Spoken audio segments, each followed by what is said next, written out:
A gente está na página 124, que é a página 238 da edição francesa, e nós estamos discutindo o capítulo sobre o niilismo, na terceira sessão, que é aquela em que o Blanchot discute Nietzsche e a escritura fragmentária. Nós estamos no parágrafo que começa na 124, no qual ele diz assim: observe-se que a filosofia de Nietzsche afasta a filosofia dialética, menos ao contestá-la do que ao repeti-la, isto é, ao repetir os principais conceitos ou momentos que ela afasta, tais como a ideia de contradição, a ideia de superação, a ideia de transvaloração, a ideia de totalidade, sobretudo a ideia da circularidade, da verdade ou da afirmação como circular. Eu acho essa formulação bastante elegante, em que o Blanchot diz que o Nietzsche se afasta da dialética ao ser dialético, né? E eu acho que você teria que interpretar essa afirmação de que o Nietzsche se afasta da dialética sendo dialético, justamente porque o Nietzsche ele faz com que a dialética esteja num contexto de fragmento, de fragmentaridade, né? Então, o uso da dialética num contexto de fragmentaridade parece afastar Nietzsche da dialeticidade. Eu acho que é um pouco por aí que se pode interpretar esse trecho.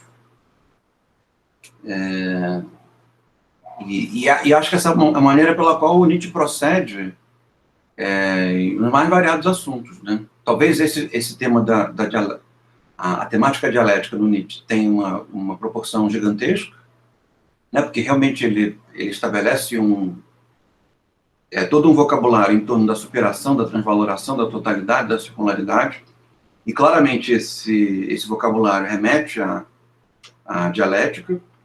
Talvez com a contradição, o Nietzsche, quando usa a palavra contradição, ou quando mobiliza esse tipo de conceito, ele seja um pouco mais reticente, né? Ele sempre parece apresentar críticas à contradição, ao mesmo tempo em que ele fala, em que ele exercita a contradição, né? Quando ele fala de contradição, ele apresenta críticas à contradição, e ao mesmo tempo ele pratica a contradição de uma forma aparentemente não contraditória, né? E no que diz respeito aos demais termos do vocabulário, me parece que o Nietzsche os exerce de uma forma própria, justamente por causa do contexto da fragmentaridade. Então, a circularidade não é a mesma circularidade, a totalidade não é a mesma totalidade. E eu acho que é uma maneira boa de interpretar esse fragmento. Você quer comentar alguma coisa, João? Não, César. Você voltou na 124, é isso? Eu voltei? Não é para voltar, não. Eu já tinha uns 130 e pouco, se eu não me engano. É? É. Então eu li errado. 130 e qual?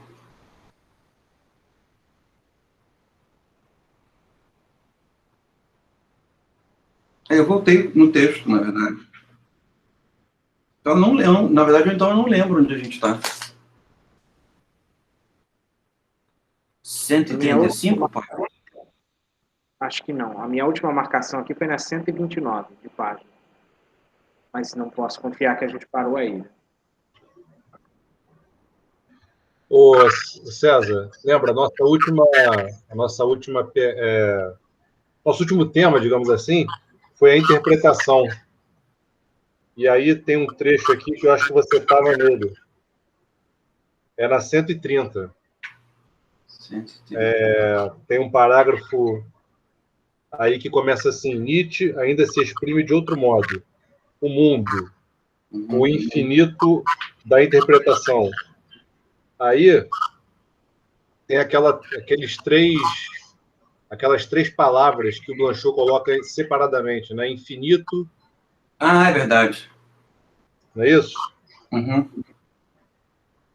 Como é que é? Infinito, interpretar e mundo. Uhum. E isso está na 131. Tá. É isso mesmo, eu lembro disso. Finalzinho ali do parágrafo da 131, o mundo não é objeto de interpretação. Assim, como não convém à interpretação se dar um objeto, mesmo que ilimitado, do qual se distinguiria o mundo, o infinito do interpretar, ou ainda, interpretar o infinito, o mundo. Esses três termos não podem ser dados a não ser na justa posição, que não os confunde, etc. Lembrei. É exatamente isso. Bom que você E guardou. aí teve aquele aforismo lá do Nietzsche, o 374, se eu não me engano. Que você leu da Gaia Ciência. Isso. A gente parou aí. Perfeito. Então tá. Então a gente está bem mais no final do que eu pensava. Vamos lá. Então, nesse parágrafo que começa agora, na 131, ele diz assim, na metade do parágrafo, mais ou menos. Cadê? E se tratar-se da interpretação, o movimento neutro de interpretar, que não possui objeto nem sujeito, o infinito de um movimento que não se relaciona com nada, a não ser consigo mesmo.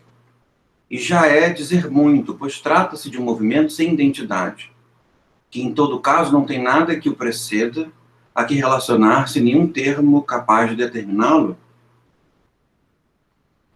O interpretar, sem ser paixão e devir da diferença, e aí ele é um pouco mais para baixo. Depois de enigmas, ele diz assim, se ele é a diferença que está em jogo no movimento de interpretar, e como aquilo que neste o leva sempre a diferir, a repetir, diferindo, se enfim, no infinito de sua dispersão, nisso Dioniso, no jogo de sua fragmentação, e melhor dizendo, no derramamento do que o subtrai, ele afirma esse mais da afirmação que não se mantém sob a exigência de uma claridade, nem se dá na forma de uma forma, texto assim, de certo ainda não escrito, tal como o mundo não está produzido de uma vez por todas, mas inseparável do movimento de escrever em sua neutralidade. Ele nos dá a escrita, ou melhor, por seu intermédio, a escrita se dá como aquilo que, desviando o pensamento de todo visível e de todo invisível, pode liberá-lo do primado da significação entendida como luz, o refúgio da luz. E talvez liberá-lo da exigência da unidade, quer dizer, do primado de toda primazia, já que a escrita é diferença, já que a diferença escreve. É muito forte, né? Não é nem para comentar direito. Mas uma coisa que eu acho legal, curiosa, né, interessante, é ele associar digamos assim, as metáforas luminosas do pensamento ao tema da unidade, né? A ideia de utilizar a visão como metáfora da verdade e utilizar as metáforas luminosas como formas de exaltação da verdade, ele vincula isso à unidade, ao uno, né? E aí a escrita, a diferença, o escritural está ligado à matéria, né, a uma espécie de sujidade da matéria, e nesse sentido ao fragmento, né? Então parece que a interpretação do Blanchot vai nessa direção, e agora eu estou muito influenciado pelo trecho que a gente leu antes, né, o que eu me enganei, segundo o qual o uso do fragmento no Nietzsche faz com que ele torne explícita na sua prática a dinâmica da escritura, né, como alguma coisa que que é o próprio do pensamento, e a dinâmica da escritura como próprio do pensamento se mostrando como neutralizadora, num certo sentido, do vocabulário dialético mais pronunciado, né? Então, é como se ele levasse a dialética para o escuro, né? E ele gosta dessas metáforas, né? Do escuro, do sombreado, do subterrâneo. E nisso, mesmo a fala dialetizadora seria levada para um pensamento em que a diferença produz diferença, né? De alguma forma, talvez essa concepção, né, em que a diferença já produz diferença, talvez numa leitura mais atenta da fenomenologia do espírito, possa até mesmo, de alguma forma, ser contemplada num certo momento sombreado do próprio Hegel, né? Talvez o próprio Hegel não seja tão luminoso assim, e tenha momentos sombreados em que a diferença produz diferença, mas o fato é de que nos intervalos em que a diferença ainda não produziu uma nova diferença, no Hegel eu acho que haveria uma disponibilidade maior. Há uma espécie de efeito de superfície da unidade, da organização, da estrutura, né? Enquanto que, quando a escrita fragmentária ela é predominante, mesmo nos intervalos, é a diferença que sobressai, né? Ou seja, digamos que nos intervalos entre a diferença, o que se encontra não é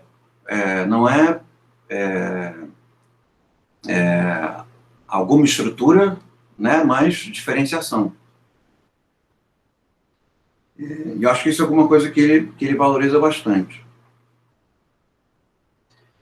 Vamos mais para frente. Ele diz assim, pensando o mundo, e aí vai mais para frente, ele diz assim, a linguagem é fundada sobre os mais ingênuos preconceitos.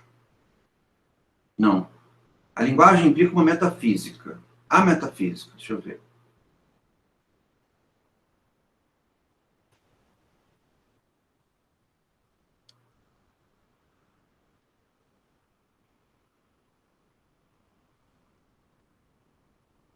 Então, eu me perdi aqui. 132. A linguagem implica uma metafísica, está na 133. Então, é isso que eu quero. Segundo parágrafo aí, no meio dele. Depois de Crepúsculo dos Ídolos. A linguagem implica uma metafísica. A metafísica. Cada vez que falamos, ligamos-nos ao ser. Dizemos, nem que seja por subentendido ser. E quanto mais nossa fala é brilhante, mais ela brilha da luz do ser. Eu acho que esse é o ponto importante, né? Que existe uma espontaneidade dogmática na linguagem, né? E nesse sentido, a linguagem implica uma metafísica, e me parece que esse sentido de metafísica não é o mesmo sentido que ele dá à metafísica no primeiro livro. A metafísica que ele dá no primeiro livro concerne a conversa, né, a relação com o outro. E o tipo de pensamento que nasce da relação com o outro. Mas quando ao invés de se relacionar com o outro, nós nos relacionamos com os objetos, nós nos relacionamos com as coisas, e com o outro como coisa, a linguagem se torna proposicional, e esse efeito do verbo ser, a cópula que o verbo ser estabelece, traz consigo a metafísica, né? A metafísica toda se dá a partir do momento em que se diz que algo é, ou até mesmo quando se diz que algo devém, né? Ou que tudo devém, né? Também há uma metafísica nisso. Mas o ponto é que a escrita como fala, né? A escrita como sentido da fala, e a fala como um tipo de escrita, impondo a fragmentação, impondo o intervalo, de certa maneira, leva o neutro para a linguagem, e ao levar o neutro para a linguagem, é como se a metafísica fosse boicotado em função do fragmento. E a mesma coisa no que diz respeito à dialética. A dialética talvez não seja uma metafísica, no sentido da grande metafísica, mas a dialética é uma espécie de metafísica dos conflitos, ou de metafísica da transformação, metafísica da mudança, né? Uma metafísica, se não da luminosidade etérea, a dialética é uma metafísica da luminosidade como artifício, talvez, né? E, nesse sentido, o fragmento também boicota, num certo sentido, neutraliza essa metafísica dos artifícios, né? E aí, mais para frente, ele diz assim, cadê?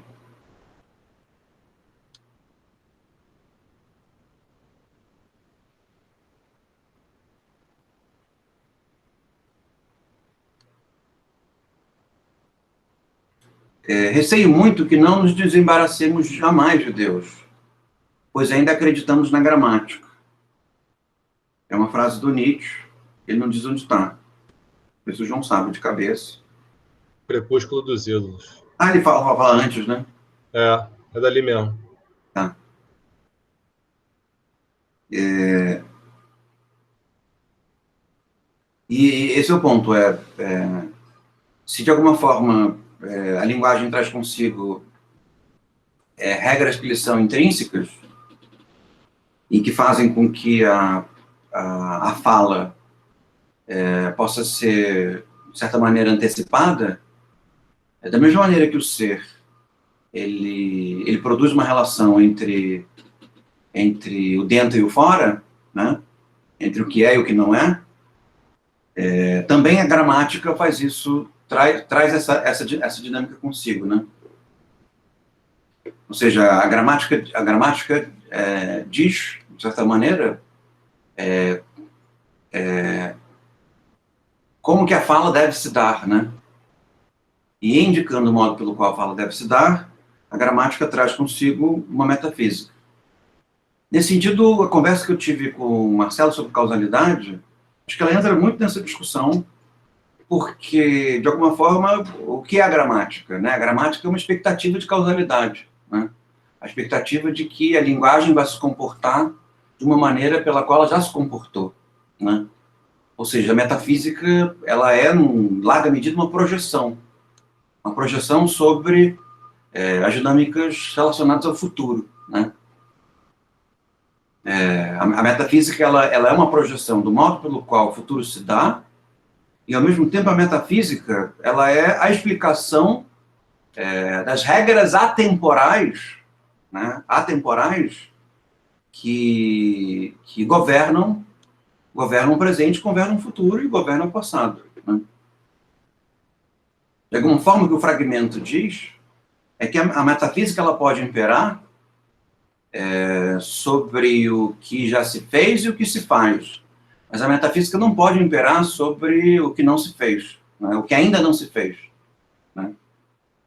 E esse negativo precedido pelo ainda, né, por esse condicional, é o que me parece que Blanchot considera como uma espécie de boicote da dialética, porque a fala usa o negativo, a fala usa a contrariedade, a fala usa a contradição, a fala usa o negativo, a fala usa a repetição, a fala usa a totalidade, mas todo esse vocabulário com relação a alguma coisa que ainda não se deu, né? Ou seja, sobre aquilo que ainda não se deu, o não é não, né? O não se torna possível, né? Ou seja, o efeito do não como restrição, ele é superado pela lógica condicional, né?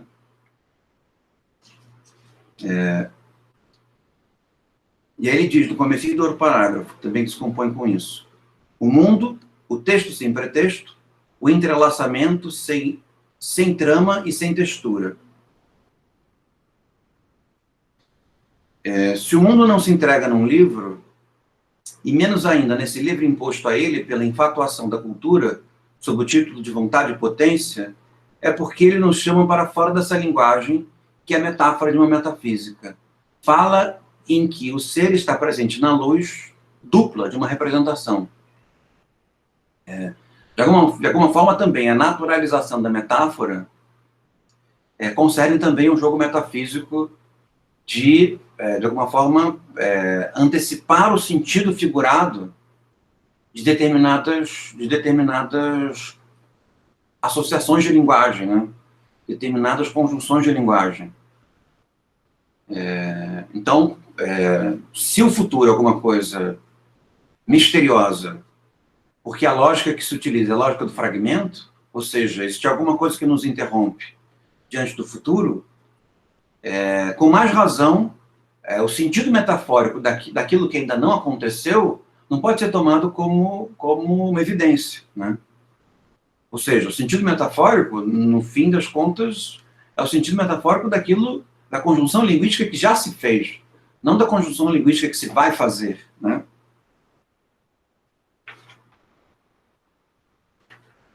E isso parece ser muito forte no Nietzsche, né? A ideia de estabelecer uma crítica ao presente, aos valores. Posso fazer uma crítica ao presente, aos valores, né, às relações, mas o Nietzsche, ele sempre preserva o futuro, né? O futuro está sempre salvo, né? O futuro, ele está, digamos que os melhores eventos, os melhores acontecimentos estão sempre cheios de futuro, né? De alguma forma, parece que existe uma relação entre a lógica do fragmento e essa percepção de que o futuro é o lugar do neutro, né? No fim, o que o fragmento faz não é presentificar o futuro, mas presentificar o neutro, né? Trazer o neutro do futuro para agora, né? E o efeito prático disso é a abertura, né? Então, de alguma forma, o eterno retorno, ele está tudo por fazer, né? Ou seja, o futuro não pertence nem a Deus, né? Para parafrasear o ditado, né? O futuro não pertence à metafísica, o futuro não pertence a Deus, o futuro não pertence à linguagem, o futuro não pertence à metáfora. Aqui pertence o futuro. O futuro, digamos, pertence à diferença, né? Ele diz, o mundo remete o texto ao texto, como o texto remete o mundo à afirmação do mundo. E parece que esse é o efeito de neutro que o futuro exerce com relação ao presente, né? Porque se o futuro não está dado, só se existe expectativa de futuro e colonização metafísica do futuro, mesmo quando se usa o não,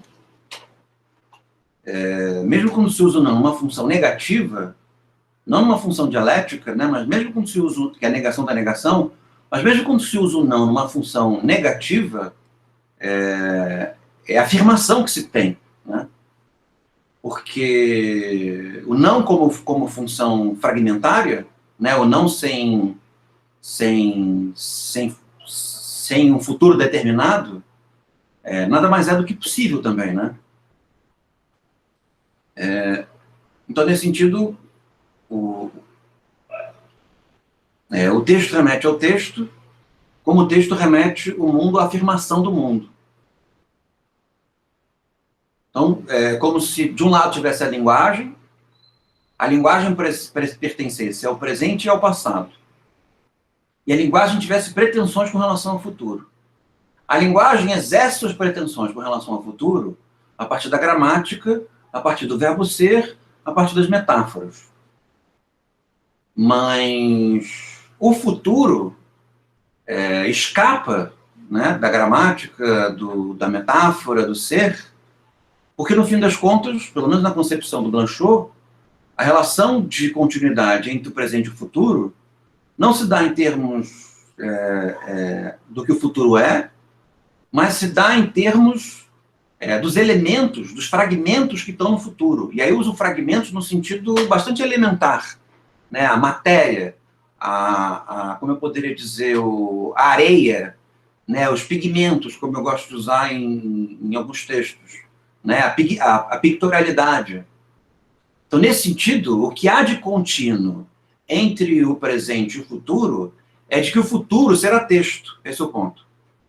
Quer dizer que o futuro será feito desses átomos pictóricos, dessa mesma sujeira, dessa mesma materialidade, muito embora não se possa afirmar qual é a gramática que vai imperar sobre esse texto, não se possa dizer quais são as metáforas que vão imperar sobre esse texto, não se possa dizer qual é o efeito do verbo ser sobre esse texto, né? Só pode se dizer que o efeito do verbo ser será capturador, né? Mas percebe, o ser vai ter que caçar e capturar a linguagem toda de novo, né? Evidentemente que o ser, ele estabelece, como se diz na ciência política descritiva, né? O behaviorista estabelece dependências de trajetória, né? Digamos que o ser induz o futuro a ir numa certa direção, mas dependendo da violência com que o futuro se manifesta, e essa violência é alguma coisa que o Nietzsche elogia, né? Dependendo de como o futuro se manifesta, pode ser que o ser tenha um trabalho descomunal para capturar o possível, né? O novo possível, né?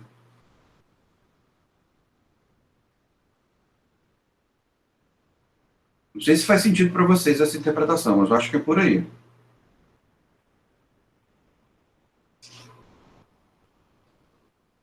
Foi bem até aqui?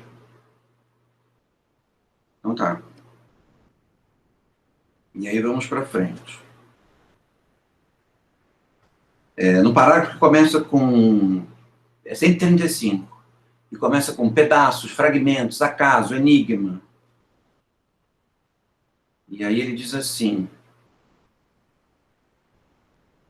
redentor da sorte, ou do acaso. Deixa eu ver. Redentor do acaso. Este é o nome que ele reivindica. Percebe? É isso que o fragmento impõe. É isso que o fragmento impõe à linguagem, né? Porque se a linguagem ela é metáfora, se a linguagem é futuro, se a linguagem é captura do futuro, se a linguagem ela é verbo ser, o que o fragmento faz é redimir o acaso, né? Ou seja, recolocar algo de acaso no determinado, né? Antes fica claro para vocês isso, né? Porque a metafísica é o reino da determinação. O ser é o reino da determinação. Então, diante da metafísica não há acaso. Digamos que diante do acaso existe alguma determinação, algum determinismo, mas diante da metafísica não há acaso. Então, o que o fragmento faz? O fragmento reinsere o acaso e redime o acaso. Este é o nome que ele reivindica. O que significa isso? Salvar o acaso? Salvar o acaso é mantê-lo a salvo de tudo que impediria de afirmá-lo como um acaso assustador, aquele que o lance de dados não conseguiria abolir. Assim, pedaços, fragmentos não devem surgir como os momentos de um discurso ainda incompleto, mas como essa linguagem, escrita de ruptura, pela qual o acaso, ao nível da afirmação, continua aleatório, e o enigma se liberta da intimidade de seu segredo, para, escrevendo-se, expor-se como o próprio enigma que mantém a escrita, porque esta retoma sempre na neutralidade do seu próprio enigma. Isso é interessante também, e é o caso de frisar que a escrita fragmentada não é necessariamente incompleta, né? É isso que esse texto traz consigo, né? A escrita fragmentada não é a escrita cindida necessariamente, né? A escrita fragmentada não é necessariamente a escrita sem começo, meio e fim, no que diz respeito sem pé, corpo e cabeça, né? A escrita fragmentada, ela é escrita em que existe, de alguma forma, esse boicote à autoridade do verbo ser com relação ao futuro. Então, nesse sentido que o que é essencial à escrita fragmentária é ser uma escrita de ruptura. Ruptura com o quê? Ruptura com a gramática, num certo sentido, ruptura com as metáforas habituais, né? Então é preciso algum tensionamento com a gramática. Acredito que o tensionamento completo não seja possível, mas algum tensionamento com a gramática, algum tensionamento com o verbo ser, né? De certa maneira, boicotando o ser pela aparência, né? Convencionando que o sentido do ser não é ser, né? Essa é uma maneira de exercitar o fragmento, de trazer o sentido do fragmento. Mas não é necessário que a escrita fragmentária seja uma escrita em que não se consiga exatamente saber do que se trata, né? Percebem? A escrita fragmentária, ela pode ser compreendida, ela pode se dar a entender, ela pode estabelecer um contexto de significado. O que a escrita de fragmento não faz é comprometer o futuro, esse é o ponto. A escrita fragmentária, ela não assume que a sua força deriva da linguagem, a sua força deriva do texto, da sua materialidade. Esse é o ponto. Então, nesse sentido que significa guardar o futuro, né? Então, uma escrita que não compromete o futuro é a escrita fragmentária. Eu acho que esse é o ponto. Então, a escrita fragmentária, ela esclarece o presente, esclarece o passado, e ela se conjuga com o futuro no sentido de não eliminar o possível, não eliminar as possibilidades, né? Manter o futuro repleto de possíveis, né? Então, a escrita do fragmento, ela pode dizer como as coisas parecem, como elas me pareceram, mas ela não pode dizer como elas vão ser, né? Ou seja, a escrita de fragmento, mesmo quando ela diz que deve, o fragmento diz, não deve, né? No máximo, se prescreve. Acho que esse é o ponto, né? Qual é o tipo de compromisso que a escrita fragmentária traça com o futuro? É unilateral, é só da escrita, mantém o futuro quieto no lugar dele, né? E apenas prescreve para o futuro certas dinâmicas, digamos assim, que se gostaria de repetir, né? De alguma forma, ou pelo menos algumas dinâmicas que se gostaria de reconhecer, né? Mas mais reconhecer do que repetir. Porque a repetição, ela boicota o ser, né?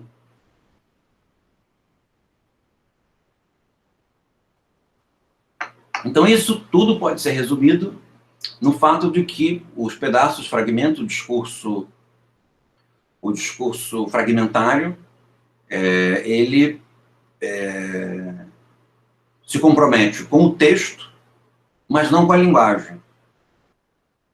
Eu acho que esse talvez seja a formulação mais interessante. Se compromete com o texto e não com a gramática. Compromete-se com escrever e falar, e não com escrever e falar de uma certa forma. Por uma certa ordem. César. Diga, João. Nesse ponto aí, nesse parágrafo aí do Blanchot, tem tudo a ver com o que você está falando aí, mas só chamar a atenção aí que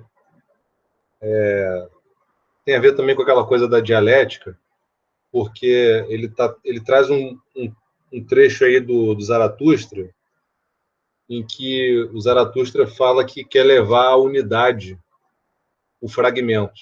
Meio que o Zaratustra, nesse trecho, ele está reclamando do fragmento. E fala que o esforço dele é levar a um. Então tem toda essa dialética também, né? E o Blanchot, ele se inquieta com isso, né? E aí, por isso, aí ele pega de onde você começou a ler, né? E aí ele meio que explica para a gente, né? Que não há exatamente uma incompatibilidade entre o fragmento e a unidade, né? Dessa forma que você também falou aí com relação a futuro e a texto, ao invés de linguagem, né? Mas só para chamar a atenção para esse movimento com a citação do Nietzsche aí do Zaratustra. Um comentário que vai na direção da questão do acaso, né, do tal do jogo de dados, né, o jogo de dados que não abole o acaso, porque o acaso ele serve para boicotar a determinação, né? Mas uma vez que se está no reino do acaso, percebe? Digamos que o acaso fosse o presente, né? Digamos que o acaso fosse o presente, nós vivêssemos o reino do acaso, em que o acaso é o ser. O que é o caso de buscar, né? Quem vai ser o acaso do acaso? O acaso do acaso vai ser a determinidade, vai ser buscar algum determinismo, buscar alguma relação de convergência nos acontecimentos, né? Eu acho que o Blanchot ele enxerga um pouco isso no Nietzsche, de que de alguma maneira o Nietzsche, de um lado, procura salvar o futuro, e salva o futuro a partir da crítica, do uso do fragmento, até mesmo da negatividade, num certo sentido. Salvar o futuro, manter o futuro disponível, mas, ao mesmo tempo, quando, digamos, os supostos elementos do futuro eles estão presentes, né, eles são presentificados, como, por exemplo, na violência pura, né, me parece que o que se torna o novo acaso, né, se torna uma espécie de busca pela gramática, uma espécie de busca pela sintaxe, uma espécie de busca pela um efeito de ser, né, que vai até um certo ponto, mas não se transforma numa nova metafísica, porque ele é boicotado pelo fragmento, ou seja, ele vai até um certo ponto, até o momento em que ele se dissolve, né? Mas eu acho que esse movimento ele é bem interessante, em que a fragmentação pura, em se tornando uma espécie de ser, ela convoca uma espécie de espírito de unidade, né, organizar as coisas e traçar gêneros e espécies. Mas a partir do momento em que os gêneros e espécies estão estabelecidos, é o caso de voltar a salvar o futuro. Percebe? Então, é a mesma coisa com relação à língua dialética. Diante do verbo ser estabelecido, diante da metafísica, diante da metáfora, é o caso de conclamar a dialética e utilizar a dialética.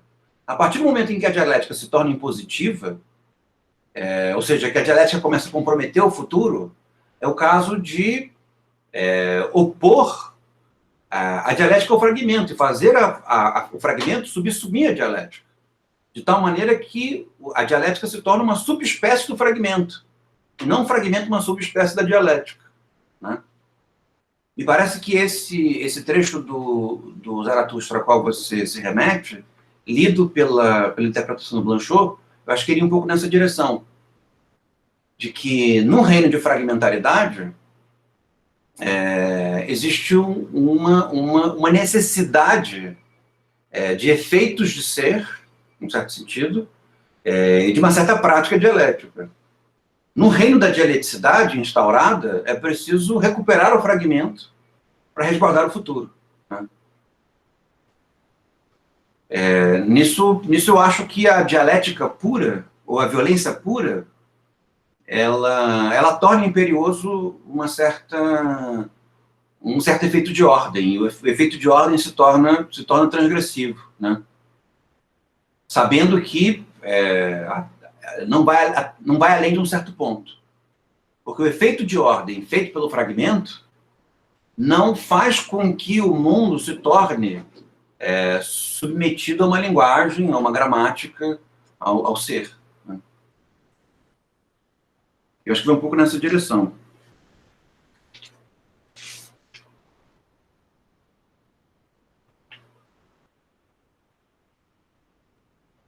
Aí você pode dizer, talvez uma crítica que pudesse ser feita mas então ir sempre para o que a coisa não é. E isso é dialética. Mas não parece ser esse o caso. Não é propriamente ir para o que a coisa não é. De certa maneira, é explorar as capacidades do fragmento. E num fragmento é possível dar até mesmo uma aparência de sistema. É possível até mesmo montar uma aparência de sistema. Ou seja, não falta predicados ao fragmento. O fragmento pode até mesmo montar um verbo ser, pode montar uma gramática, montar uma sintaxe. O que o fragmento não permite é que essa montagem se feche. Esse é o ponto, né? Então, se o sistema é um sistema, não o sistema, ele está, num certo sentido, sendo capturado pela lógica do fragmento, né?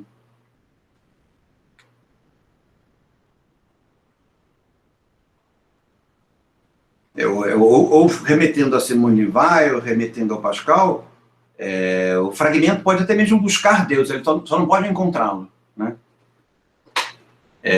O fragmento pode até mesmo descrever Deus, né?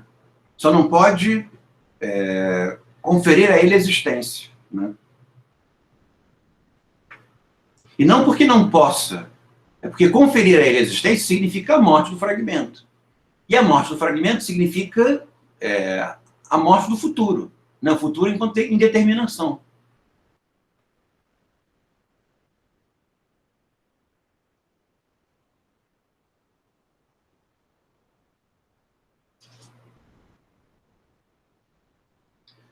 Vamos para a página 137.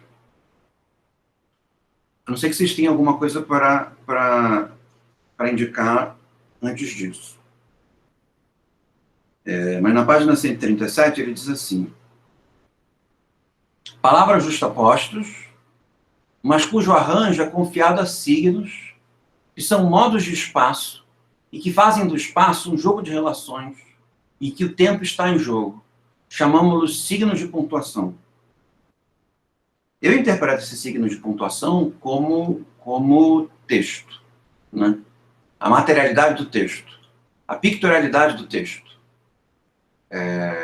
a sujidade do texto, que é o que marca a continuidade entre o passado, o presente e o futuro. O que se sabe do futuro? Sabe-se que o futuro será texto. Sabe que no futuro se conversará. Ou seja lá qual for a gramática do futuro, seja lá qual for a gramática que nós adotarmos no futuro, seja lá qual for as metáforas que nós adotarmos no futuro, elas serão digamos assim, atravessadas por signos de pontuação. Percebe? Seja lá como for o futuro será intervalado. Esse é o ponto. Ou seja, o futuro será escrito num texto material. Como eu gosto de dizer, haverá não no sentido luminoso, né, no sentido óptico, mas haverá cor no futuro, né?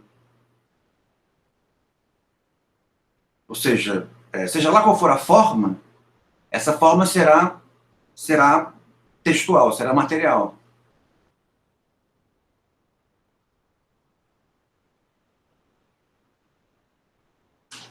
Aí ele diz: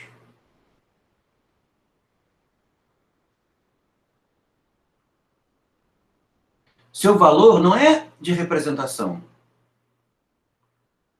Isso é importante. Porque, digamos, se o texto do futuro, né, se o texto possível é um texto que representa alguma coisa,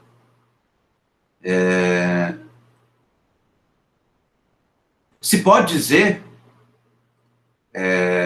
qual vai ser a gramática do texto, percebe? A gramática do texto será a representação. Então, por isso ele está querendo dizer que essa representação, que o seu valor não é de representação. Não figura nada. O que significa figurar? Significa copiar a forma de alguma coisa, né? Ou seja, como se eu pudesse dizer, vai ter imagem no texto, mas a imagem que vai ter no texto não vai ser uma imagem que vai representar ou figurar necessariamente alguma coisa. Mas também não quer dizer que essa imagem, esse texto, que ele não figurará nada, que ele não representará nada. Essa não é a questão. A questão é que ele não vai necessariamente representar ou necessariamente figurar alguma coisa. Ou seja, a materialidade desse texto pode ser tanto abstrata, como também pode ser absurda, no certo sentido, né? Então, não figuram nada, a não ser o vazio que animam sem declará-lo. É, com efeito, o vazio da diferença, que, por ser o acento, nesse sentido, acento e pontuação estão ligados, né, semanticamente, eles retêm, impedindo, sem dar-lhe forma, de perder-se na indeterminação. Eu acho que isso vai novamente ao encontro do trecho do Zaratustra que o João lembrou, né? Porque é esse o ponto, né? Digamos que estejamos na indeterminação, não sabemos o caminho de casa, estamos absolutamente perdidos.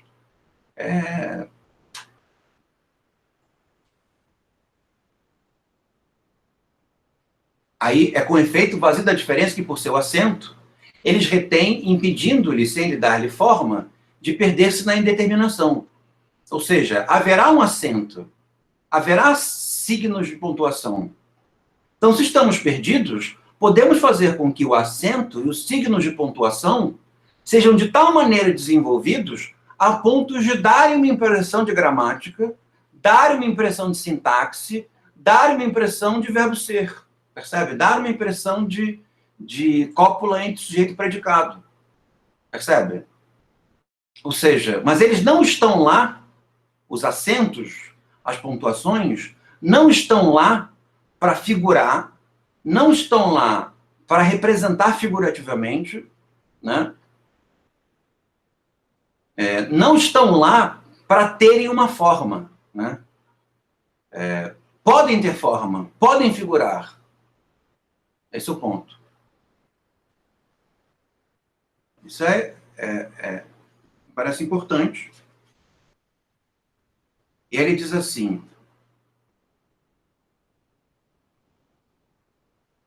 deixa eu baixar aqui.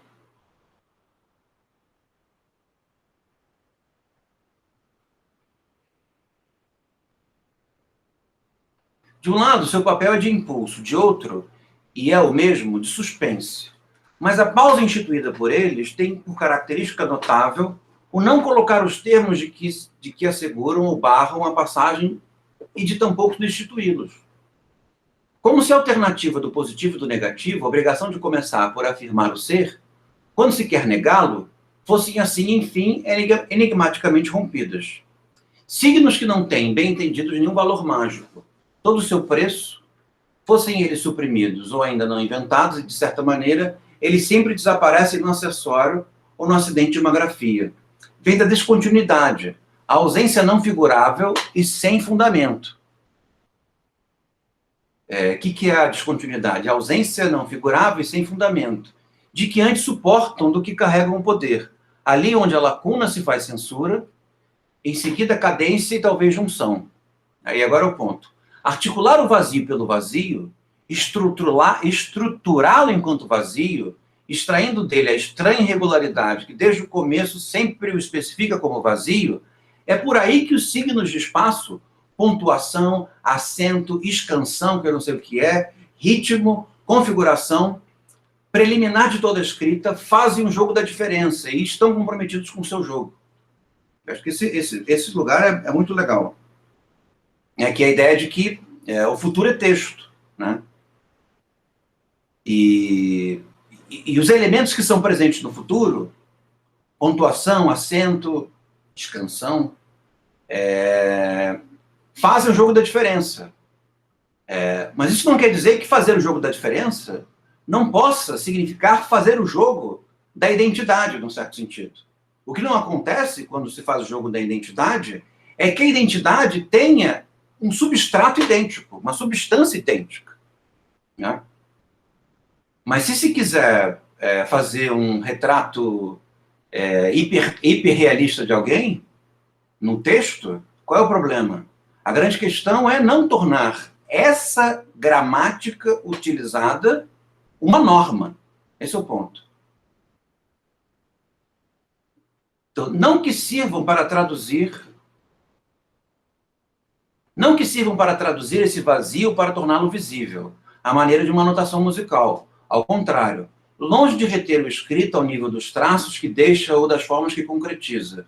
Sua propriedade é indicar nele a dilaceração, a ruptura incisiva, o traçado invisível de um traço, pelo qual o dentro retorna eternamente ao fora, enquanto aí designa o poder de dar sentido e, como sua origem, o afastamento que sempre o afasta dele.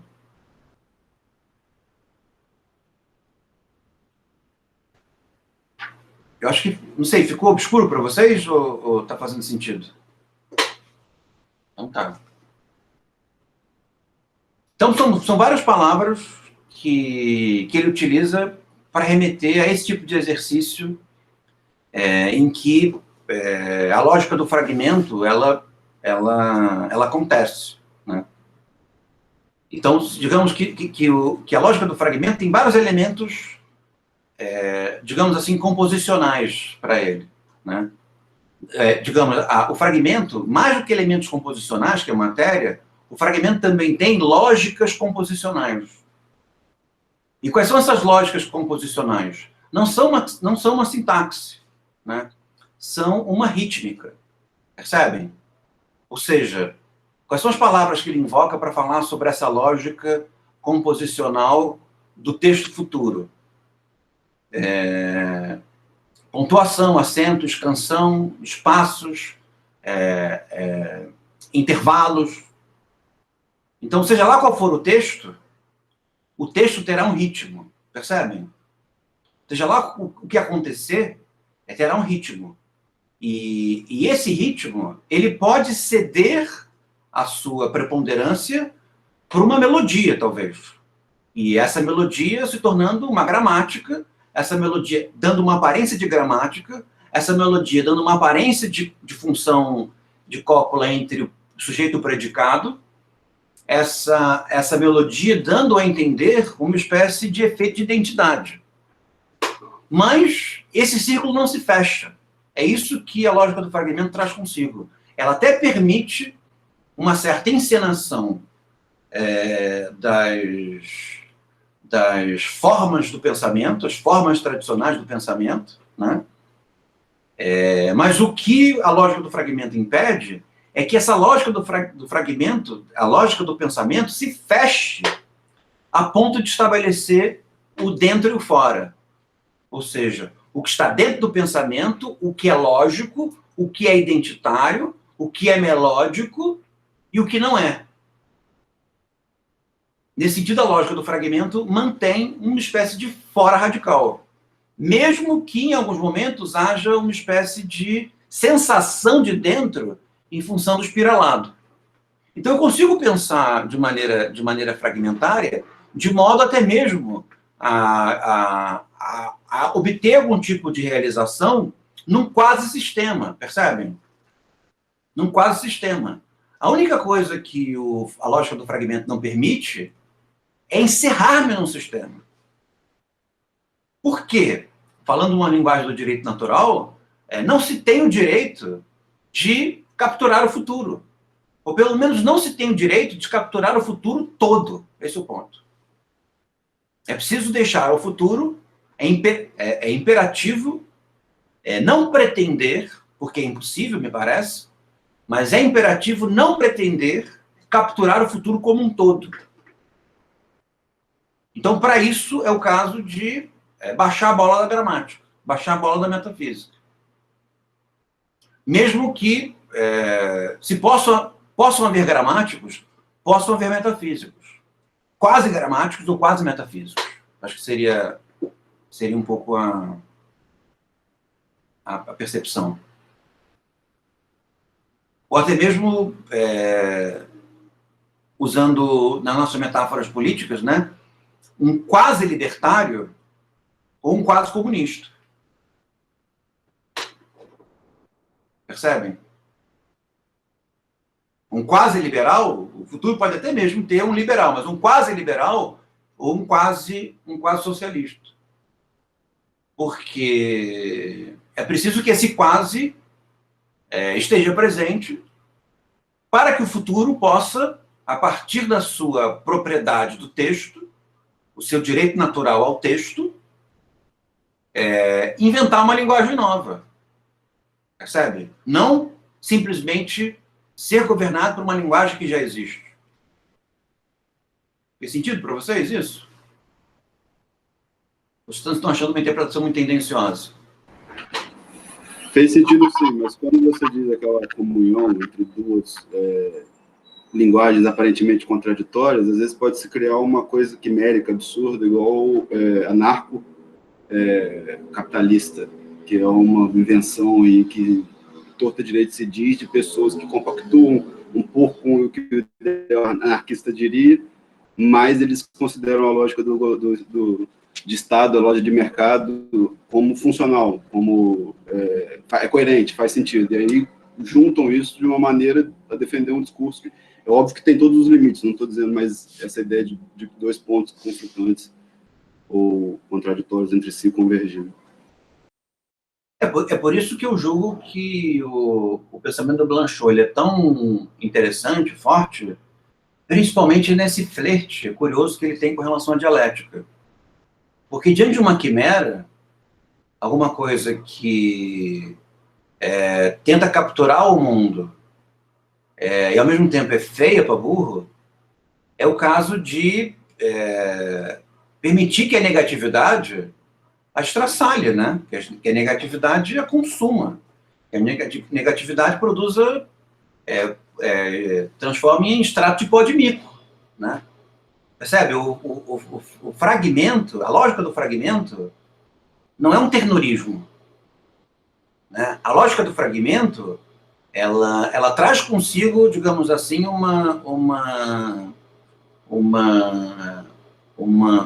tensão de nuvem de gafanhotos interna. Porque na lógica do fragmento, segundo Blanchot, passa a dialética, consumindo tudo aquilo que não fica de pé, né? O que não passa na lógica do fragmento é permitir que a dialética colonize o futuro.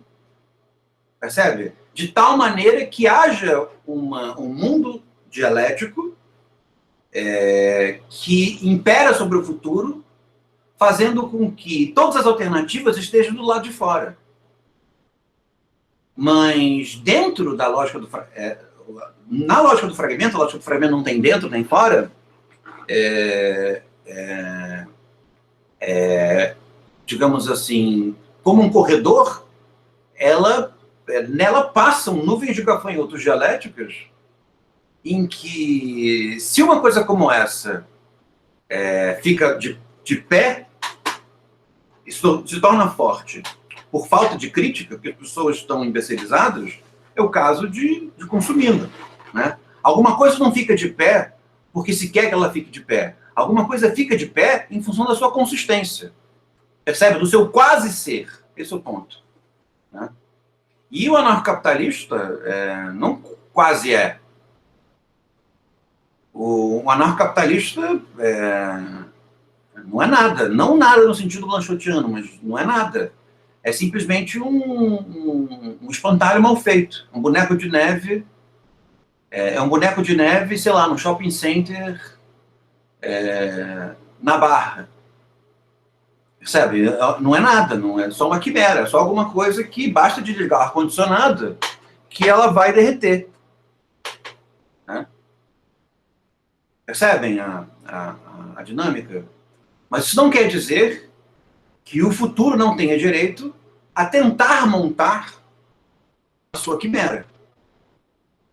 Porque a gramática não vai impedir. Quem vai impedir? A consistência do texto.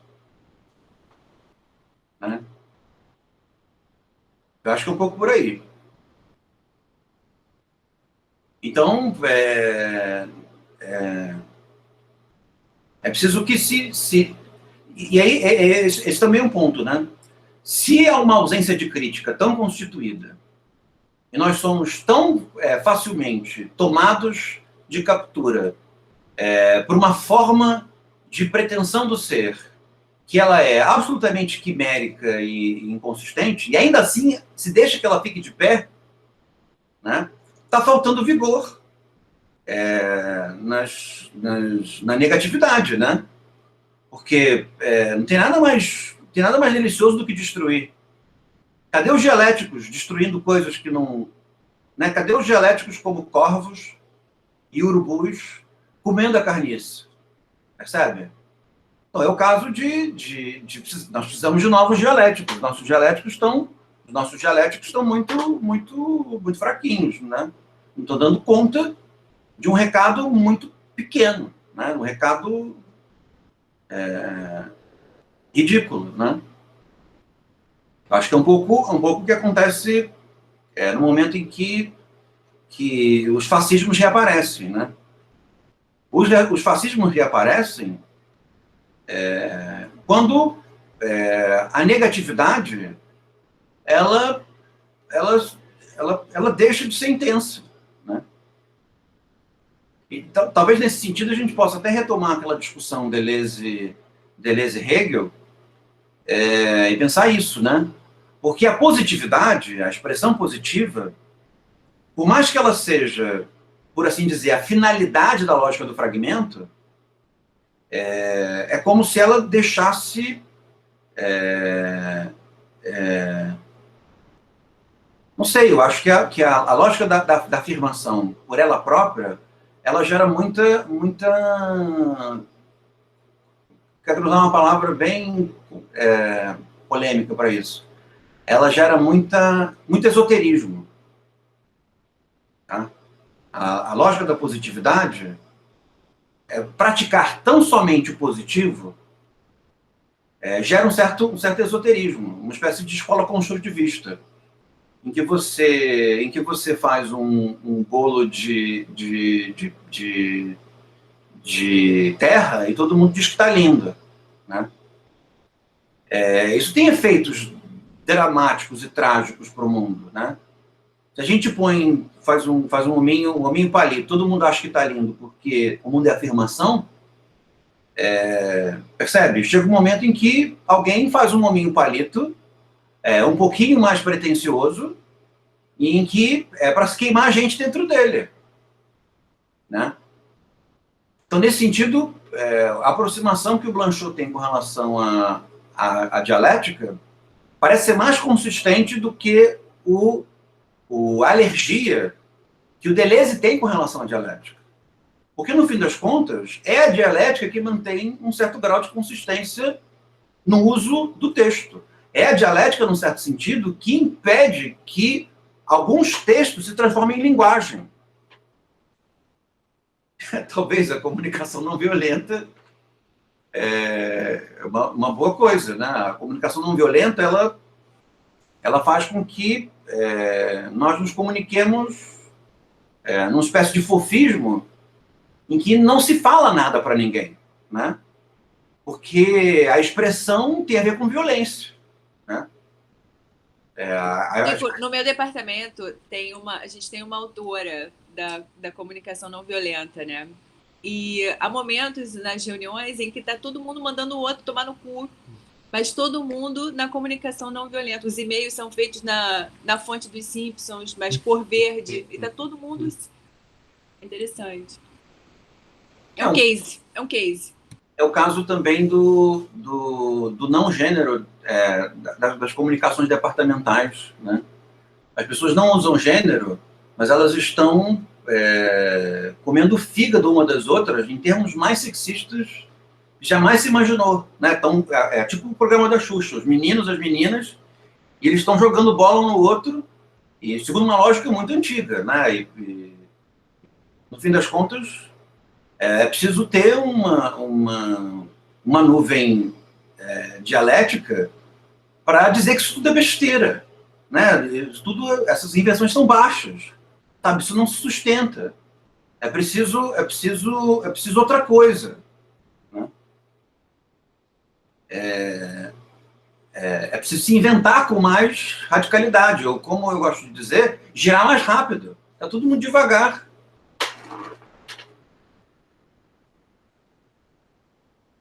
Então, nesse sentido, eu vejo com bons olhos o fato do Blanchot permitir que a dialética passe por dentro da lógica do fragmento, ao mesmo tempo em que a lógica do fragmento não se transforma em lógica dialética. Percebe? Porque a lógica do fragmento, no fim das contas, a única lógica dela são as interrupções. A rítmica, né? O espaçamento.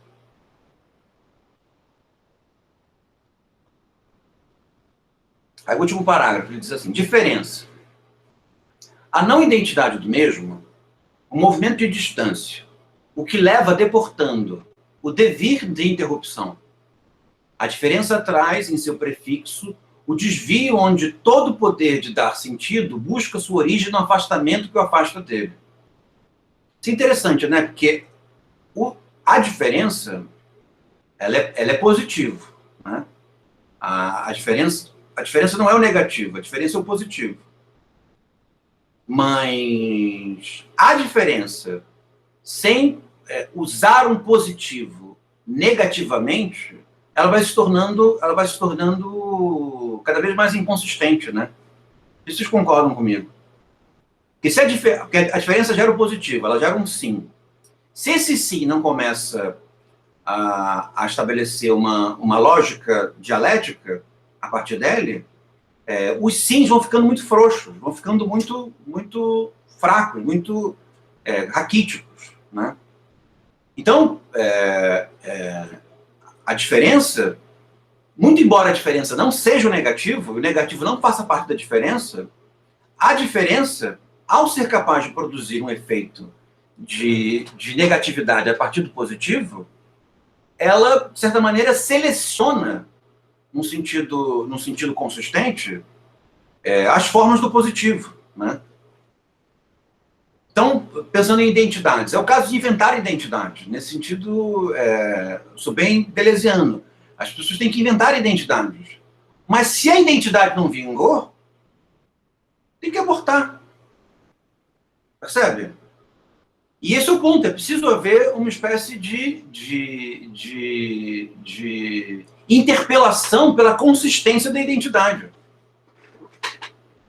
Porque, no fim das contas, o pressuposto de toda identidade é a diferença, né? E aí, uma vez que o pressuposto da identidade é a diferença, e a diferença, de maneira permissiva, permite todo um buquê de identidades mal enjambradas, né? O que nós temos? Nós temos um espaço absolutamente disponível para qualquer anarcocapitalista tomar, né? Usando, sei lá, uma identidade velha, carcomida, sem nenhum sentido mais, que já apanhou por todos os lados, mas que fica de pé só porque é mais antiga, né? Que é a identidade, sei lá, do homem branco empreendedor. Ela não se sustenta mais. Mas as outras são tão fraquinhas que parece que é a identidade por definição. Diga, Vitor. Perfeito isso aí, principalmente aquela parte que está faltando talvez uma crítica dialética mais consistente, ainda assim nesse vácuo de presença surgem essas deformações, Mas o que dirá, então, um certo alguém aí que até hoje está dizendo que vai nos proteger da ameaça do socialismo, que o Brasil está terrivelmente perigando se tornar uma sociedade socialista, e existe alguém preocupado em nos proteger. Quer dizer, é um discurso ainda mais antigo, vamos dizer em termos assim grosseiros, do que o próprio anarcocapitalismo, e está aí. E a nossa dialeticidade não é capaz de derreter isso até agora, porque, querendo ou não, está aí. Exatamente. Não só inventou, a partir da diferença, uma espécie de neofascismo, como também inventou, a partir da diferença, o seu inimigo, que é um socialismo completamente capenga, né? E que é que nem, sei lá, que lembra aquele filme do Morto Muito Louco? Que as pessoas levam, o cara morreu, e aí as pessoas levam o cara para as festas, e ele meio que dança, e eles ficam conduzindo o Morto Muito Louco para dançar, para brincar nas festas. E é isso aí, o socialismo que ele inventou como inimigo dele é uma espécie de morto muito louco, todo mundo sabe que está morto. É Weekend at Bernie's. É um filme sensacional, um filme genial. E é um pouco isso. E aí, aqui nós podemos tributar isso. Talvez ao fato de que a dialeticidade perdeu intensidade, né? A dialeticidade se tornou lenta demais. Ela envelheceu, engordou, ficou careca e não quer mais fazer nada, né? Ou a dialeticidade quer ganhar a eleição, de repente, só no sentido específico. Não sei. A dialeticidade baixou muito como é que se diz? As suas pretensões, né? Uma vez que já está claro, pelo menos para mim, que a dialeticidade não pode mandar no futuro, ela não pode instaurar um futuro, ela não pode se arrolar para si uma linguagem, isso não quer dizer que a dialeticidade deva fenecer, né? Uma coisa é a dialeticidade ditando o futuro. Outra coisa é a dialeticidade parando de exigir consistência para o presente. São duas coisas bem diferentes. E o que parece que a razão dialética acaba sofrendo é justamente isso. Uma vez que está claro que ela não pode antecipar o futuro, então não quero nada. Então, deixo o presente para vocês, né? E isso é um equívoco, né? Me parece um equívoco. Então, vamos lá. O diferente da diferença é levado pela escrita, mas não é jamais inscrito por ela, exigindo dela, ao contrário, que no limite ela não escreva. Que devir sem inscrição, ela descreva uma vacância de irregularidade que nenhum traço estabiliza, não informa, e que, traçado sem traço, só seja circunscrita pelo apagamento incessante daquilo que determina. Que é a relação entre acaso e determinismo, né? Você cria um determinante quando é o acaso e mostra um determinante que o acaso manda, né? Diferença. Ela só pode ser diferença de fala, diferença falante, que permite falar, mas sem vir de si própria, diretamente à linguagem, ou aí vindo, e remetendo-nos então à estranheza do neutro em seu desvio, aquilo que não se deixa neutralizar. Fala que se destina sempre de antemão, em sua diferença, à exigência de escrever. Escrever, traço sem traço. Escrita sem transcrição. O traço de escrita não será, portanto, nunca a simplicidade de um traço capaz de se traçar confundindo-se com o seu traço, mas a divergência a partir da qual começa sem começo a perseguição, a ruptura. O mundo, um texto. Terminamos finalmente o capítulo sobre o niilismo. Assim, pensando assim, meio que rápido, meio que resumindo o capítulo, meio que aos que têm um sentido dogmático, niilismo. Aos niilistas, fragmento. Acho que poderia, se eu fosse administrador, e fosse fazer uma apresentação no PowerPoint, eu diria isso. eu diria que, diante do ser, niilismo. O niilismo, digamos assim, é mais interessante que o ser. Diante do niilismo, fragmento. Porque o fragmento é muito mais interessante do que o niilismo. Vamos escrever alguma coisa. Só registrar aqui, essa fórmula do Blanchot me lembrou uma fórmula do Hegel. Identidade da identidade e da não identidade. Eu acho que sim, mas o que seria diferencial no Blanchot, também no Deleuze, é a ideia de que existe um vínculo, digamos assim, existe, digamos assim, uma origem do movimento que concerne a diferença enquanto expressão positiva, né? Nesse sentido, há uma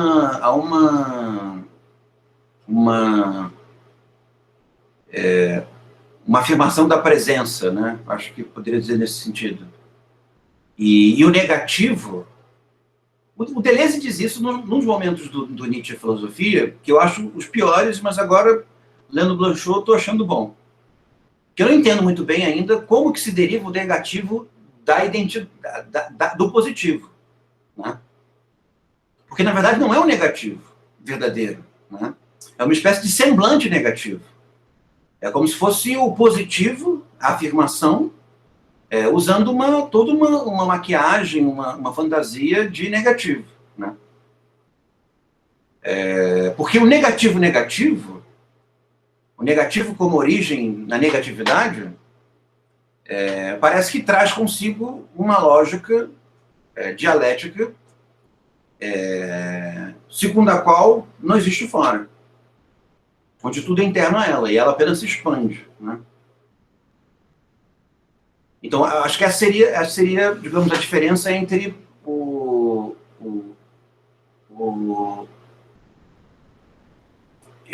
eu acho que não seria no Blanchot e no Deleuze. No Deleuze não, mas no Blanchot, digamos que tanto a identidade quanto a não identidade são, digamos assim, semblantes da diferença. Percebe? Tanto a identidade quanto a não identidade são a diferença. Mas a diferença em ritmos diferentes. Não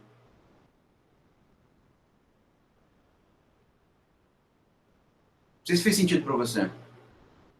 O que mostraria, digamos assim, algum desacordo com relação a uma lógica hegeliana mais estrita, né? Uma lógica dialética hegeliana mais estrita. Em que a identidade é importante, muito embora a identidade esteja em movimento. Né? Eu acho que isso que você chama de... que com certeza está presente nessa lógica hegeliana de uma totalidade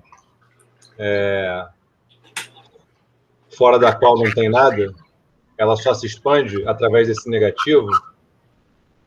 Apesar disso, eu acho que chamar um conteúdo, como o Blanchot chama aí, de a não identidade ou não idêntico, como é que é?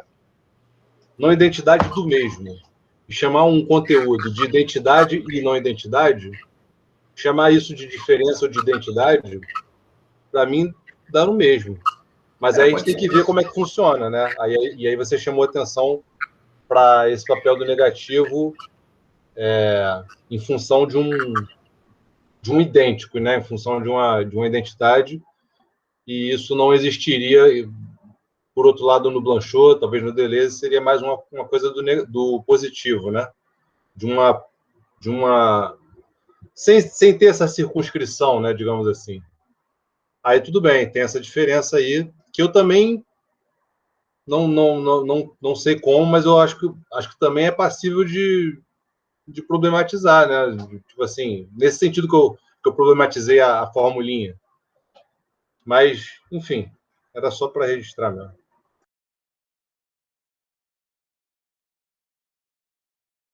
Não tem problema, podem comer. Eu acho que o João também estava jantando. Não sei se eu vi o Vitor mastigando também. Todo mundo mastiga aqui.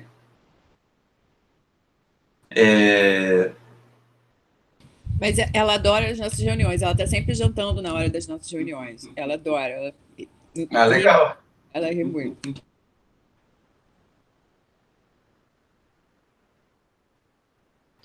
Se quiser também mandar questões, pode mandar. Ou piadas também pode mandar. Então, mas eu acho que é parecido, tá? Eu acho que é parecido. Isso que você disse, eu acho que é bem verdadeiro e é parecido. Se é identidade ou se é diferença, não faz diferença, né? Mas eu acho que faz diferença no que diz respeito ao entremeio.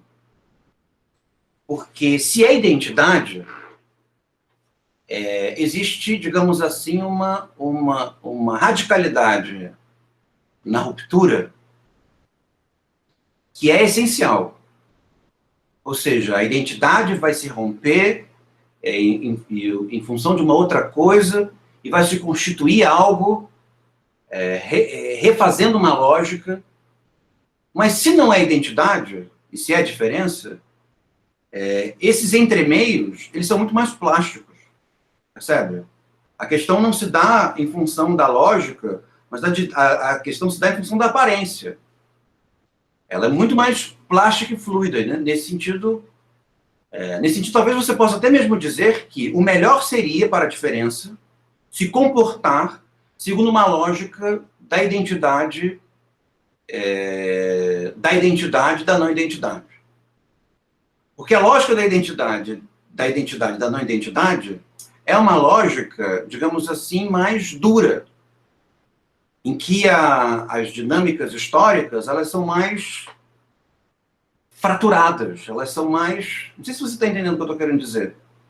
Então, talvez fosse o caso de que a diferença, se a lógica é da diferença, ao apresentar um semblante de identidade, não apresente tão somente um semblante de identidade, até mesmo se convença de ser uma identidade, para que pelo menos se possa sentir que o processo de mudança, o processo de movimento, seja muito mais radical, né? Então, eu acho que, num certo sentido, o que a lógica de diferença traz de elemento negativo? Uma vez que ela traz consigo uma percepção da plasticidade, as coisas ficam meio moles, né? As coisas ficam meio sem vigor, ficam meio fracas, né? Moda caralho. Exato, para falar de maneira mais elegante, exatamente isso, né? Mas isso não quer dizer que a exigência de consistência seja, na verdade, digamos assim, a viabilização de que, ao invés de consistência, se tenha identidade da identidade. Percebe? Então, nesse sentido, eu acho que é parecido, mas eu acho que não é a mesma coisa. Eu acho que não é a mesma coisa. Digamos que, no longo prazo, parece a mesma coisa. Porque está explicando o movimento e tanto Hegel quanto Deleuze explicam o movimento. Tanto o Hegel quanto o Blanchot explicam bem o movimento, né? Mas não é a mesma coisa quando se fala da natureza do movimento. Porque eu acho que a natureza do movimento, em termos identitários, ou a negação da identidade, é uma natureza em que se julga que há transformações reais nas modificações, de tal maneira que as essências mudam, né? E na lógica da diferença parece que essa percepção não é admitida, né? Ou seja, é sempre o mesmo texto, é sempre a mesma materialidade, sempre os mesmos acentos, as mesmas interrupções, assumindo formas diferentes, representações diferentes. Até mesmo sendo, digamos assim, tendo a sua consistência muitíssimamente melhorada em função do ambiente dialético ácido, parece, né? Então, nesse sentido, se poderia dizer que é importante que se demande à dialética um vigor que ela tinha quando ela julgava que, na verdade, havia identidade. E que a origem do movimento era identidade. E que o movimento se dá pela negação da identidade. Percebe? Então, como convencer os críticos de que a dialética ela é relevante pelo movimento, não pelo movimento que ela instaura, mas pela consistência da quase identidade que aparece. Percebe? Talvez essa seja uma diferença de lógica, porque nós julgávamos que a importância da dialética era fabricar o futuro. Quando, na verdade, pode ser que a importância da dialética seja dar consistência ao presente. Percebe? E aí, pode ser que é preciso de novos dialéticos que sejam de tal maneira apaixonados pelo presente, que julguem que dar consistência ao presente seja alguma coisa que vale a pena. Colocar as suas disposições dialéticas nisso, as suas vitalidades, seus vigores nisso. Né?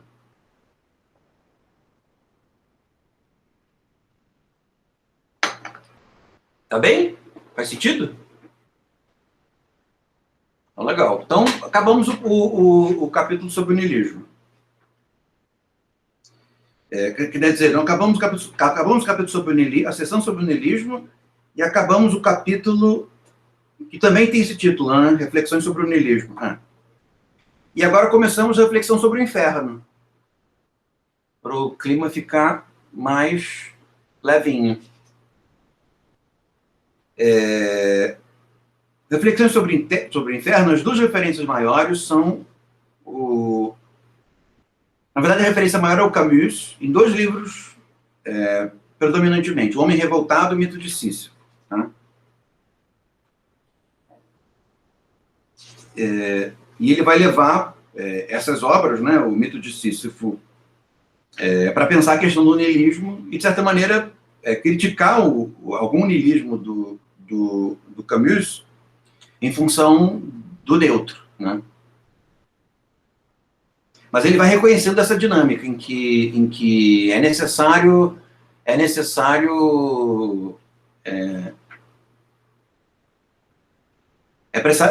digamos, diante de uma felicidade histriônica, é necessário o niilismo. Né? Digamos, parafraseando a intempestiva do Nietzsche, o niilismo é um educador. Então, diante da falta de vigor, de consistência, é preciso o niilismo. Né?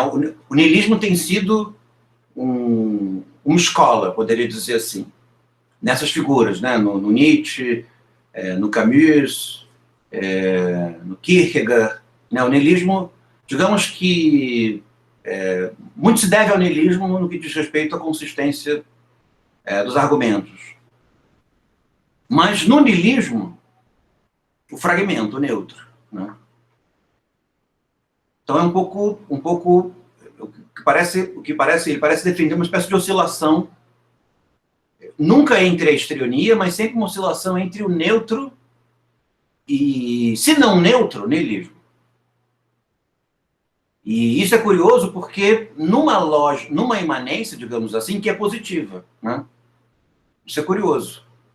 Porque ele julga que a experiência é produção, é produtividade, um pouco como Deleuze, mas julga que a lida com a experiência, com a positividade, com a produção, é uma lida em que se busca o neutro, e se não o neutro, o niilismo parece ter mais a dizer sobre a produção e o movimento do que a positividade e a histrionia. Né?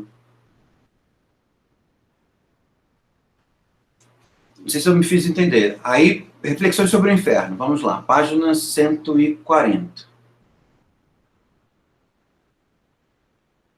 Ele diz assim: o homem continua senhor do seu destino. Uma promessa do tempo. O homem continua senhor do seu destino. Ele continua livre para terminar com o seu sofrimento. Ele o padece e o suporta. Domina-o por esse fim que clama. Mas há um sofrimento que perde totalmente o tempo. Ele é isso. O horror de um sofrimento sem fim, que o tempo já não pode resgatar, que escapou ao tempo para o qual já não há recurso. É irremediável. Nesse sentido, o homem revoltado e também o mito de Sísifo servem para o Camus, na leitura do Blanchot, como eu poderia dizer, como alegorias da exploração, né? Da posição do homem que sofre a exploração, né? Então, a vida de quem trabalha, né? Acho que é um pouco isso que está em questão. A vida de quem trabalha, de quem tem o seu trabalho explorado, é uma vida em que o único sentido, digamos assim, que sobressai, ou é o religioso ou é o niilista. E o niilista é muito melhor do que o religioso. Digamos que o único sentido religioso que se justifica no Blanchot é o sentido religioso errante, né? Aquele que busca o sentido religioso, mas não encontra. E aí o parágrafo seguinte, ele diz assim: o sofrimento seria maior em nossa época? Pergunta Van. Mas não há dúvida de que ele pesa sobre ela, na medida em que o distanciamento das consolações religiosas, a desaparição do outro mundo, a deslocação dos quadros sociais tradicionais privam o homem que sofre de todo recuo. Expõe-no ainda mais à verdade do sofrimento, que está em retirar daquele que sofre o espaço necessário para sofrer, o bocado de tempo que lhe tornaria o sofrimento possível. Então, essas alegorias do sofrimento do homem contemporâneo,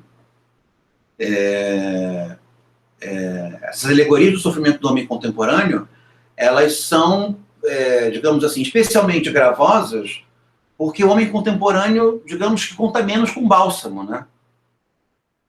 Eu estou dando para uma disciplina na graduação o Antônio Vieira.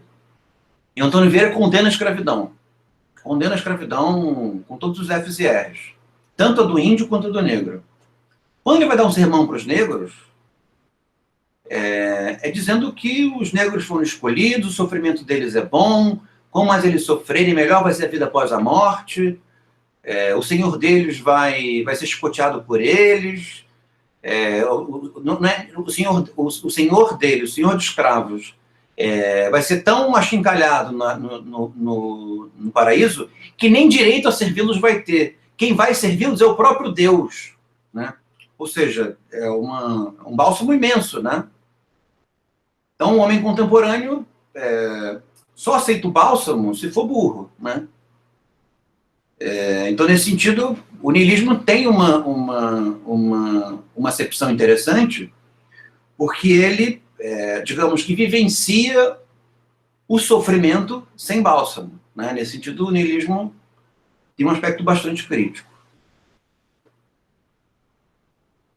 Ele diz aqui: o homem totalmente infeliz, o homem reduzido pela abjeção, a fome, a doença, o medo, torna-se o que não tem mais relação consigo, nem com quem quer que seja, uma neutralidade vazia, um fantasma errante, num espaço em que nada acontece, um ser vivo caído abaixo das necessidades.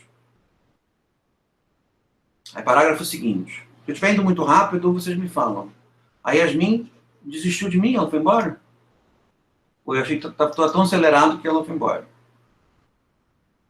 Parágrafo seguinte. Ele diz assim: o homem que sofre e o homem infeliz, ou submetido à miséria, tornam-se estranhos às relações senhor-escravo que constituem,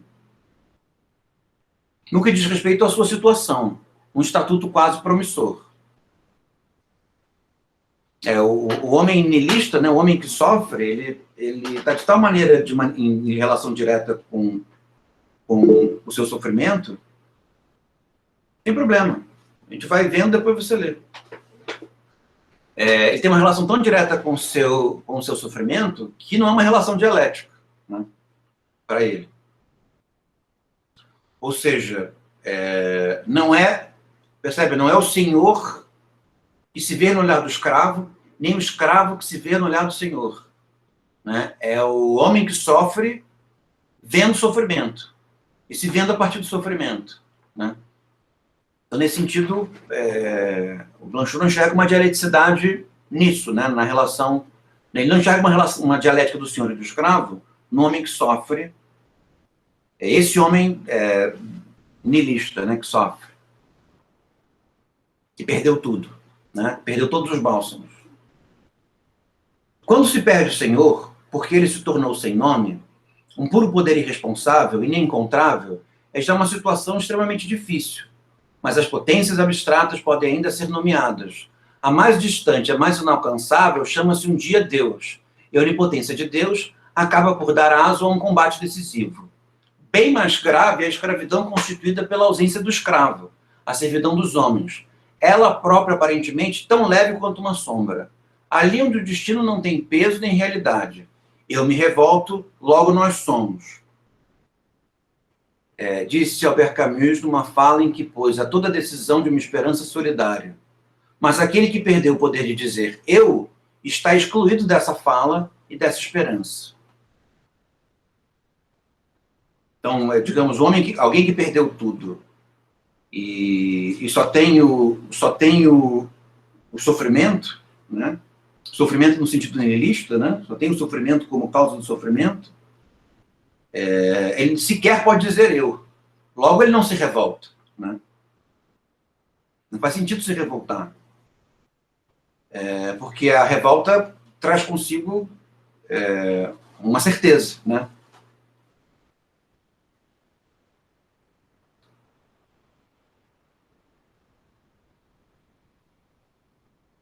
Vamos ver aqui. E perdi. Muito ambígua é a procura de um começo. Não tem esse parágrafo aqui?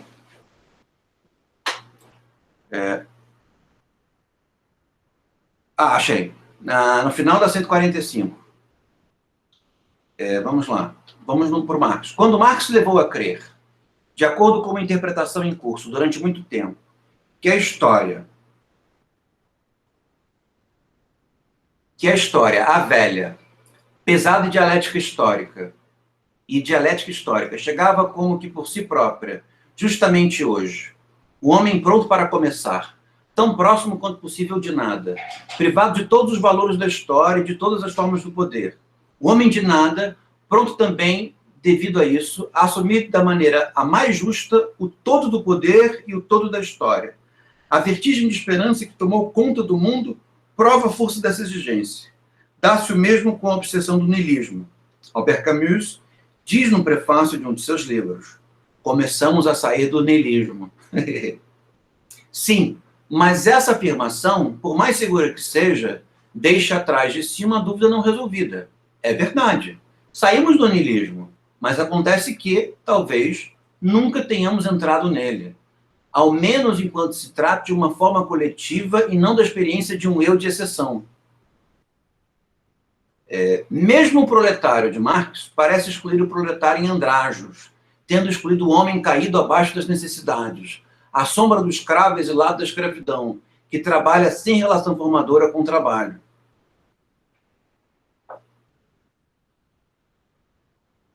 O homem que trabalha, no parágrafo seguinte, o homem que trabalha, mas inutilmente privado da obra do tempo, mas não liberto da ausência de tempo, entregue nela a desmedida do eterno recomeço.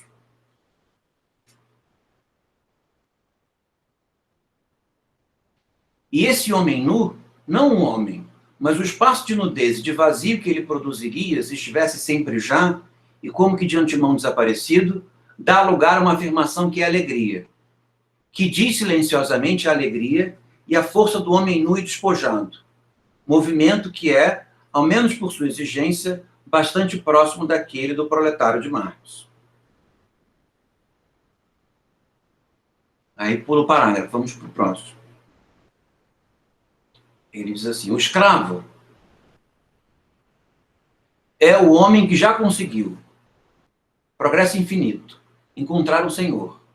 Ele tem, portanto, esse mestre como apoio e, como efeito, a análise do não, entre aspas, revoltado, conduz à afirmação de uma medida entre um e outro, que ao final manterá os dois fora da servidão e fora da dominação. Sísifo é uma solidão privada de centro. Não porque está só, mas porque não tem relação consigo próprio. Essa figura do Sísifo que ele julga que é especial e que é mais funda do que a figura que se dá na dialética do senhor e do escravo, da relação do senhor com o escravo. Né? De alguma forma, talvez seja esse niilismo que ele julga que a vida social nunca caiu nele. No máximo, algumas pessoas caíram nesse niilismo. Mas a vida social, não. Aí, parágrafo seguinte. Ele diz assim: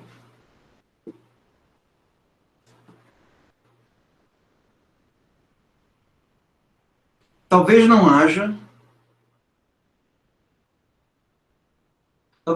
outra mais poderosa. Não estaria ele, então, justificado por erguer novamente o muro, subtrair-se a imagem, retornar a uma comunicação mais estável, mais definida? Não deveria ele, num certo momento, nem que fosse para não perdê-la, escapar de uma tal experiência? Talvez não haja outra mais perigosa, mais duvidosa, mas talvez ela seja também essencial, pois o que nos sugere é que a proximidade e a força da comunicação dependem, em certa medida, mas em que medida? Da ausência de relação. O que ela sugere também é que se deve ser, em certa medida, mas precisamente isso é aqui sem medida, fiel a essa ausência de relação, fiel também ao risco que se aceita correr ao rejeitar toda a relação, como se finalmente essa fidelidade, ali onde não é possível ser fiel, esse risco, essa migração sem repouso através do espaço do deserto e da dispersão do inferno, pudesse também desabrochar na intimidade de uma comunicação. Esse trecho o coloca, de alguma forma, aproximando a posição niilista, se não de maneira completa, pelo menos de maneira bordejante, com a posição do pensamento, que é aquela em que há uma separação completa entre eu e o outro, onde há uma irredutibilidade do eu ao outro, e justamente por essa solidão é que é possível pensar com alguém. Para ele é onde a conversa pode se dar, porque não há propriamente um reconhecimento subjetivo de um e de outro. O que existe a interpelação do estranho, a busca daquilo que é estranho, a busca daquilo que é outro e não pertence a ninguém, não pertence a mim, que pertence ao outro e a um radicalmente outro, né? Então, nesse sentido, de alguma forma, a posição niilista, né, se ela não é isso, se ela não é o pensamento ainda, pelo menos ela parece estar próxima do pensamento. O que faz com que a posição niilista não seja o pensamento é porque a posição niilista ela tem consigo um senhor, uma estrutura, e essa estrutura é o próprio sofrimento. Né? Então, comparativamente à felicidade, à meia felicidade, o sofrimento e a tematização do sofrimento trazem consigo, digamos assim, uma aproximação com relação ao pensamento. O sofrimento aprofundado, ele dado com ele mesmo, o sofrimento que não tem mais nada para perder, na concepção dele, gera uma espécie de felicidade. E a felicidade de quem já enfrentou todo o sofrimento e não precisa de nenhum bálsamo, né? Não flerta com o bálsamo, né? Porque o bálsamo faz com que se oscile a felicidade e o sofrimento, o prazer e o sofrimento. Então, essa posição sofrível, que é abaixo do proletário para ele, né? Que é a posição em que o niilismo se dá, que é o sofrimento gerando sofrimento, ela gera alguma coisa que é um desabrochar da intimidade, um começo de comunicação que é muito próxima do que ele vai considerar o modo pelo qual se pensa. Né?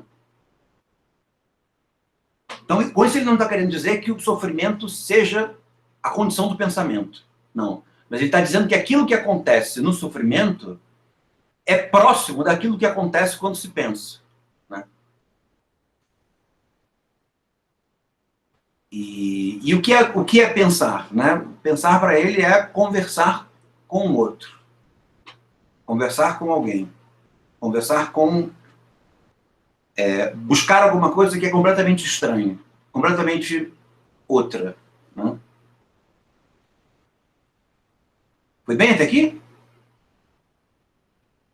Então, a gente chegou no item 2, vitória lógica sobre o absurdo. A gente pode parar aqui. E na semana que vem a gente volta. Vamos ver a página. A página 149. Vamos alguém anotar para a gente não ficar perdido? Conselho que eu estou dando para mim mesmo. 149. Português. 264, francês.